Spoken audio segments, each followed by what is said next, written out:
شیطان کی دعوت 4 چیزوں سے چلتی ہے: حکومت سے، طاقت سے، پیسے سے، عورت سے۔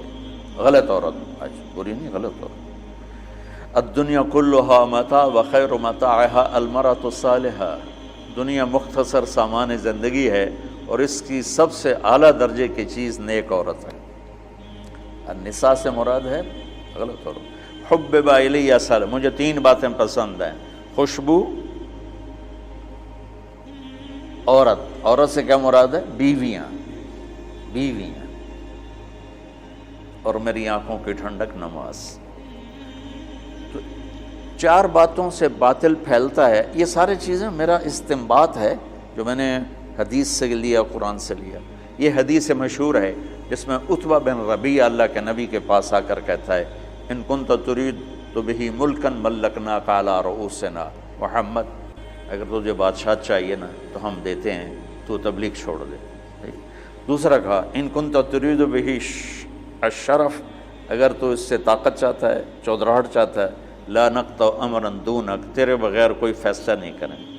ان کنت ترید بہ مالا، تجھے پیسے چاہیے، جمعنا لک اموالنا حتی تکون اغنى قریش مالا، پیسہ چاہیے تو لے لو، جتنا لینا لے لو، سب سے مالدار بن جاؤ۔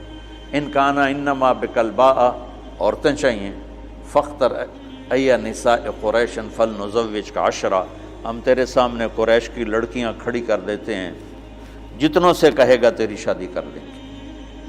اس وقت تعداد تو مقرر نہیں تھی۔ یہ 4 باتیں عتبہ نے پیش کی، تو اس سے میں نے یہ استدلال کیا اور یہ استنباط کیا کہ ان 4 باتوں سے پہلے دعوت چلے گی، پھر یہ 4 باتیں کام دیں گی۔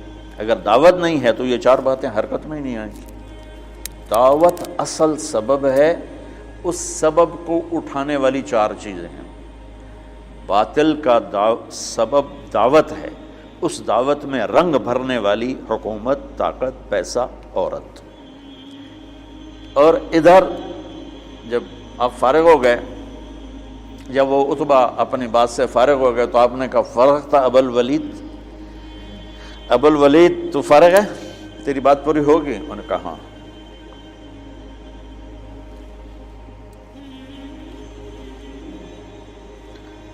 عتبہ ایسے بیٹھا ہوا تھا، ایسے یوں کر کے، دیکھ رہے ہو، اس طرح بیٹھا ہوا تھا۔ تو آپ نے کہا: فرغ تھا، تیری گل پوری ہوگی؟ کہا میں کہوں؟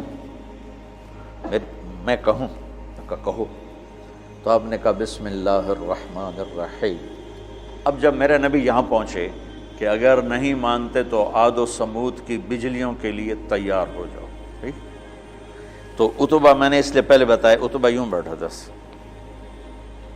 یعنی ایسے نا تکبر کے ساتھ اور لا غرض ہو کر ایسے بیٹھا، یوں سن رہا تھا۔ جب آپ نے کہا نا عاد و سمود کی بجلیوں کی کڑک کے لیے تیار ہو جاؤ، فَأَنذَرْتُكُمْ صَاعِقَةً مِثْلَ صَاعِقَةِ عَادٍ وَثَمُودَ، تو اس نے یہیں سے یوں جمپ لیا۔ اب میں تو نیچے گر جاؤں گا لہذا جمپ لے نہیں سکتا۔ اس نے یہیں سے یوں جمپ لیا اور اللہ کے نبی کے منہ پہ دونوں ہاتھ رکھ دیے۔ ناشدتک الرحم، کہ تجھے رشتوں کا واسطہ، تجھے رشتوں کی قسم، آگے کچھ نہ کہنا، آگے کچھ نہ کہنا، چپ ہو جاؤ، چپ ہو جاؤ۔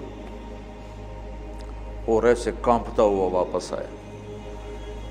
ابو جہل کہنے لگا جیسے گیا تھا ویسے نہیں آ رہا، تو آ کر کہنے لگا: یا معشر قریش اطیعونی اليوم وعصونی فیما بعد، آج میری مان لو پھر کبھی نہ ماننا، اس آدمی کو چھوڑ دو، اگر یہ کامیاب ہو گیا تو یہ قریش ہے، اس کی عزت تمہاری عزت ہے، اور اگر غیروں نے اس کو مٹا دیا تو غیروں کے ذمے تم بچ جاؤ، وہ تمہیں عاد و سمود کی بجلیوں کی کڑک سے ڈرا رہا ہے، اور تمہیں پتہ ہے جب محمد بولتا ہے تو سچ بولتا ہے۔